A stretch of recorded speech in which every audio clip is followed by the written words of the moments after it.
Code9కి వెళ్ళొచ్చు మనము అని ఎలా చెప్తావు నువ్వు? First thing is learning communication skills ma'am. Okay.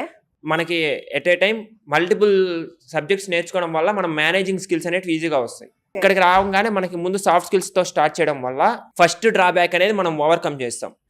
మనకి ఎన్ని క్లియర్ చేసినా సాఫ్ట్ స్కిల్స్ లేకుండా మనం ఫ్రంట్కి వెళ్ళలేం. కాబట్టి ఫస్ట్ దాంతో స్టార్ట్ చేయడం వల్ల చాలా యూజ్ ఉంది. ఎట్ ఏ టైం ఎప్పుడైతే సాఫ్ట్ స్కిల్స్ స్టార్ట్ అయిందో అదే రోజు మాకు జావా కూడా స్టార్ట్ అయింది. మనకి టెక్నికల్ కూడా ఒకేసారి స్టార్ట్ అవడం వల్ల టెక్నికల్గాను ఇటు స్ట్రాంగ్ అవుతున్నాము, అటు సాఫ్ట్ స్కిల్స్తోనూ స్ట్రాంగ్ అవుతున్నాము. ఎప్పుడు ఆ రెండు అయిపోయిన వెంటనే సాఫ్ట్ స్కిల్స్ అయిపోయిన వెంటనే యాప్టిట్యూడ్ స్టార్ట్ అయింది, అలాగే ఎస్క్యూఎల్ స్టార్ట్ అయింది. ఎస్క్యూఎల్ కోసం ఎస్క్యూఎల్ మనకి జావాలో వచ్చిందంటే జావాతో పాటు ఎస్క్యూఎల్ ఖచ్చితంగా అవసరం అవుతుంది అప్లికేషన్ డెవలప్ చేయాలంటే.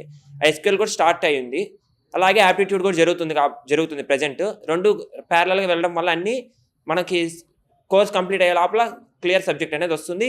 అలాగే ఫర్దర్గా ఫ్యూచర్లో కూడా ఏదైనా కావాలన్నా యూజ్ అవుతుంది.